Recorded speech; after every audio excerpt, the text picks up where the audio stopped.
তো দেখো বন্ধুরা, এখন কিন্তু ঘড়ির কাঁটায় বাজে 6:30। হ্যাঁ, আজ 6:30 থেকে আমি আমার ব্লগটা তোমাদের সাথে শেয়ার করছি।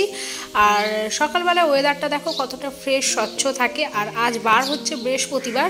তো চলো, আজকের আমি এই সকাল 6:30 থেকে তো ভিডিওটা শ্যুট করেছি, তো ভাবলাম যে তোমাদের সাথে শেয়ার করি যে আজকে আমার বৃহস্পতিবারের মর্নিং রুটিনটা কেমন হয় বা আমার কেমনভাবে কাটে দিনটা, বৃহস্পতিবার বিশেষ করে। তো চলো, আর তার আগে যাব একটু আমি হাঁটাচলা করতে। তো হেঁটে একবারে ফুল নিয়ে বাড়ি ফিরলাম, তো সেইটাই আবার তোমাদের সাথে আমি শেয়ার করছি।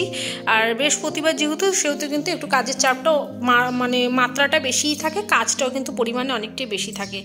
আর চলো, এবার নিজে একটু পরিষ্কার পরিচ্ছন্ন হয়নি, হেঁটে এসছি। আর ঠান্ডা কিন্তু অনেকটাই কমে গেছে। বৃষ্টি হয়েছিল, কিন্তু তার সাথে সাথে ওয়েদারটাও দেখলাম আর একটু ঠিকঠাকই আছে, এমন কিছু খারাপ ওয়েদার নেই। তো প্রথমে ভাবলাম যে আজকে রান্নাঘরে যাওয়ার আগে বাসি বিছানাটা তুলে নিই, কেন যেহেতু আমার ওই এখন ঘর ফ্রি আছে, কেন হাজব্যান্ড এখনও ঘরে আসেনি, হেঁটে আমরা দুজনেই এসেছি। তো উনি ওনার মতো রাস্তায় একটু থেকে যায়, গল্পগুজব করে, তারপরে একটু কথা টথা বলে সবার সাথে, তারপরে বাড়িতে আসে। আর তার ফাঁকে ফাঁকে আমি এইসব কাজগুলো করতেই থাকি। তার মধ্যে আমার কিচেনে সকালের ব্রেকফাস্ট বানানো, তারপরে হচ্ছে এদিকে ঘর বাসি বেডটাকে ক্লিন করা, তারপরে হচ্ছে তোমার কখনো কখনো ঘর ঝাড় দিয়ে ফেলি বা ঘর মুছে ফেলি।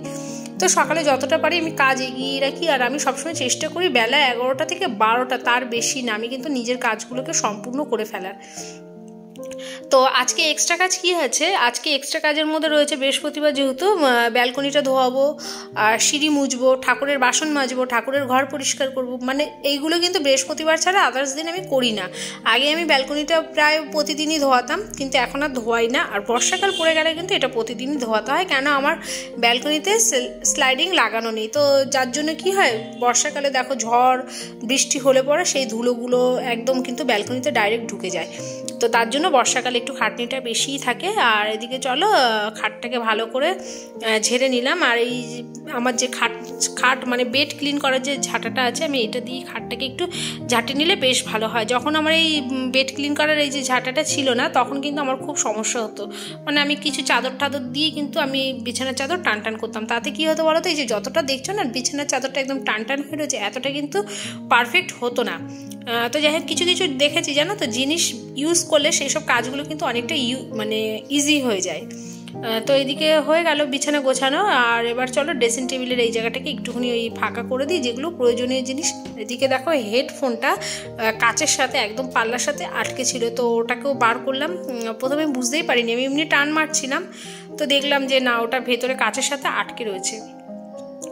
তো এই তো চলো, এবার দেখো আমার কিন্তু এই ড্রেসিং টেবিলও পরিষ্কার করা হয়ে গেল। আর একটু ওই প্রয়োজনীয় অপ্রয়োজনীয় জিনিস দেখবে বেশি কিন্তু ছড়িয়ে ছিটিয়ে থাকে, ড্রেসিং টেবিলটা আমি বিশেষ করে দেখছি। তো ওটাকে একদম ভালো করে পরিষ্কার করে ডাস্টিং করে রেখে আসলাম। এবার আমি কিচেনে চলে এসেছি। আসার পরে দেখলাম যে কি রান্না করব। তো আমি তার মধ্যে ছোলা সেদ্ধ করতে দিয়ে দিয়েছিলাম।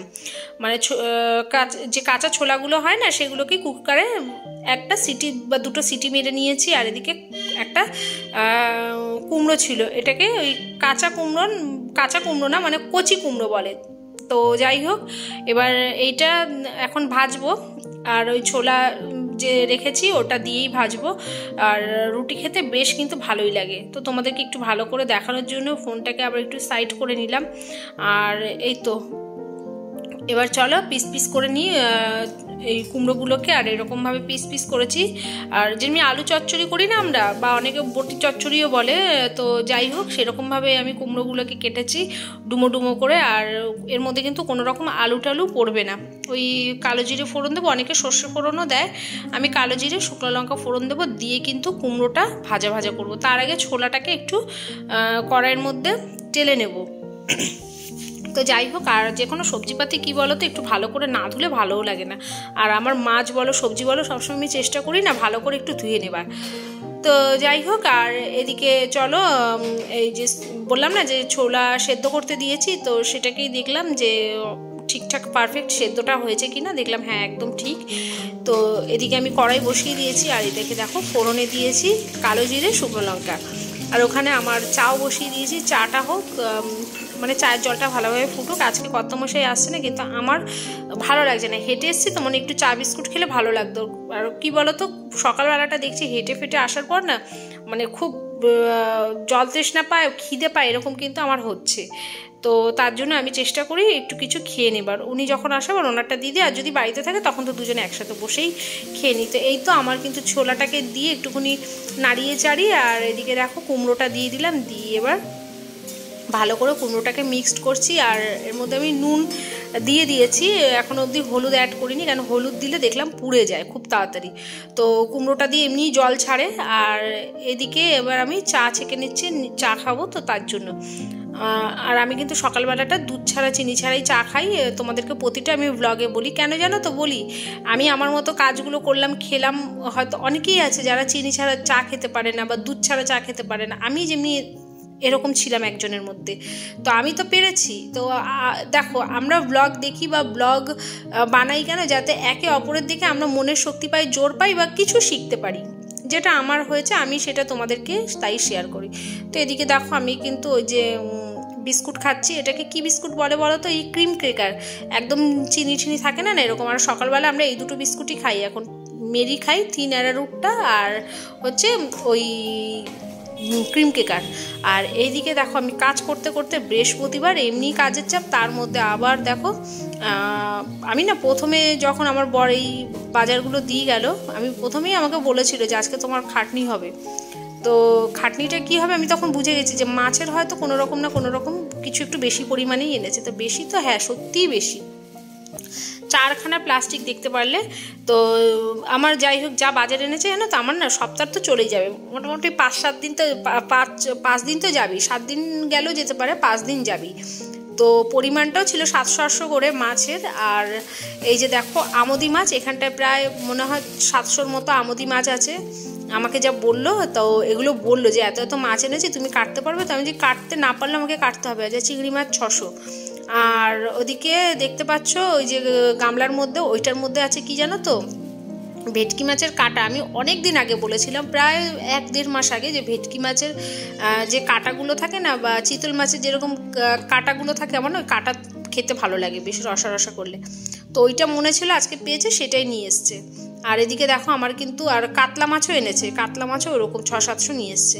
তো এদিকে দেখো সব মাছ কাটলাম, আর তার সাথে কিন্তু কর্তামশাইও এই আমুদি মাছ কাটাতে সাহায্য করেছে। সেইটুকু আর ভিডিও আমি নিইনি, কেন মাছের গন্ধ একদম রান্নাঘরে একদম একাকার অবস্থা। আর তার ফাঁকে কিন্তু টিফিন সবই খাওয়া হয়ে গেছে। খেয়েই এসব মাছে আমি হাত দিলাম। আর রুটি করেছিলাম, রুটি আর কুমড়ো আর হচ্ছে ছোলা দিয়ে একটা তরকারি করেছিলাম। তো চলো এখন ভাগে ভাগে সব রেখে দিই, কোনটা রান্না হবে কোনটা হবে না। আর আজকে আমিই বললাম, যখন নিয়ে এসছো এই যে ভেটকি মাছের এই কাটা ফাটাগুলো, তখন আজকে তাহলে আমি এটাই রান্না করি, বাদ বাকি মাছ ফাছগুলো সব রাখা থাক। আর পরিমাণে কি বলো তো, অনেকটা বেশি বেশি এনেছে, এতটা না আনলেও হতো, কোনো ব্যাপার ছিল না। তো চলো ফ্রিজে এখন সব স্টোর করার পালা, সব ফ্রিজে ঢুকিয়ে রেখে দিই। ব্যাস, একদিকে ভালো কি, আমার আর সারা সপ্তাহ চিন্তা নেই যে সকালবেলা বাজারে যাবে তারপরে আমি রান্না করবো, আমার যখন যেটা ইচ্ছা হবে আমি বার করবো, রান্না করে নেবো। তো আমি আজকে সেটাই বললাম আমার কর্তামশাইকে, এরপর কিন্তু তুমি এরকমভাবে বাজার টাজারগুলো এনে দিও, ঘরে বাজার থাকলে না যখন যেটা ইচ্ছা রান্না করা যায়। তো চলো এবার ভেটকি মাছের এই কাটাগুলো রান্না করে নিই। আর আমি কিন্তু এগুলো করি একদম মাংসর মতো করে, আলু ঠালু বড় বড় করে দিয়ে না, একদম মাখো মাখো করে করলে দুর্দান্ত খেতে লাগে, মানে মাংস থাকলেও মাংসও খেতে ইচ্ছা করে না। আর অনেকগুলো জামা কাপড় রয়েছে, সেগুলোকেও এবার কাচতে দিয়ে দিলাম। তো ওই সব মাছ ফাছ দুজন মিলে কেটেছি, ধুয়েছি, অনেকটা সময় লেগে গেছে, প্রায় 1-1.5 ঘন্টার মতো সময় লেগেছে। তো চলো এবার রান্নাটা তোমাদের সাথে একটু শেয়ার করে নিই। আর এদিকে দেখো ওই রান্নাটা করবো যে, তার জন্য তেজপাতা, গোটা গরম মশলা, দারচিনি, লবঙ্গ, এলাচ দিয়েছি, আর হচ্ছে গোটা জিরে দিয়েছি, সাদা জিরে, কালো জিরে না কিন্তু। আর এদিকে মশলার মধ্যে রয়েছে ধনের গুঁড়ো, জিরের গুঁড়ো, কাঁচা লঙ্কা, আর হচ্ছে নুন, হলুদ পরিমাণ মতো। আর এইগুলোই বেসিক মশলা। আর সত্যিকার কথা হচ্ছে কোনো রকম না নতুন মশলা দিয়ে আমার এক্সপিরিয়েন্স করতে খুব একটা ভালো লাগেও না। আমার সবসময় মনে হয় না, আমার যেটা আমি খেয়ে অভ্যস্ত, আর আমার বেশ এরকম ঘরোয়া মশলাপাতি দিয়ে রান্না করতে আমার বেশি ভালো লাগে। আর এই যে একটু লাল লঙ্কার গুঁড়ো দিয়ে দিলাম, যাতে কালারটা সুন্দর হয়। তো একদম তেলটা অল্পই দিয়েছি, আর গ্যাসের আঁচ কিন্তু কমিয়ে কমিয়ে রান্না করছি। কিন্তু তেল দেখো পরে এতটা তেল ছেড়েছে, যখন মশলাটা আমার কষানো হয়ে গেছে না, তখন কিন্তু এতটাই তেল ছেড়েছে। তো দেখো ভালোভাবে মশলাটা কিন্তু কষিয়ে নিয়েছি, আর আমি আলু ঠালু এখন অবধি দিইনি। আচ্ছা, এর উপরে দিয়ে দিলাম দেখো টমেটো। আর প্রথম দিকে দেখছিলে মশলাটা দেওয়ার পরে কীরকম দেখতে লাগছিলো, মনে হচ্ছিলো কি বিচ্ছিরি কালারটা আসছে না, কিন্তু সত্যি বলছি গ্যাসের স্টিম আস্তে করে রান্না করলে সবসময় রান্নার সময় বেশি লাগে ঠিকই, কিন্তু অনেকটা ভালো হয় রান্না। আর এই তো আলু ঠালু দিয়ে দিলাম, দিয়ে এবার জল দিয়ে ফোটাচ্ছি। আর আলু সেদ্ধ হয়ে গেছে, এবার আমি কিন্তু এই মাছের কাঁটাগুলো দিয়ে দিলাম। আর মাছের পিসও রয়েছে, শুধু মাছের কাঁটা নেই, যে মাছের পিস রয়েছে, কাঁটা কম মাছই বেশি রয়েছে, তোমরা দেখলে বুঝতেই পারবে। তো আমার মানে আরও একটু কাটা কাটা হলে বেশি ভালো লাগবে। চিতল মাছের যে কাঁটাগুলো হয় না, ওগুলো আমার মানে আমি বিশেষ করে বেশি ভালোবাসি খেতে।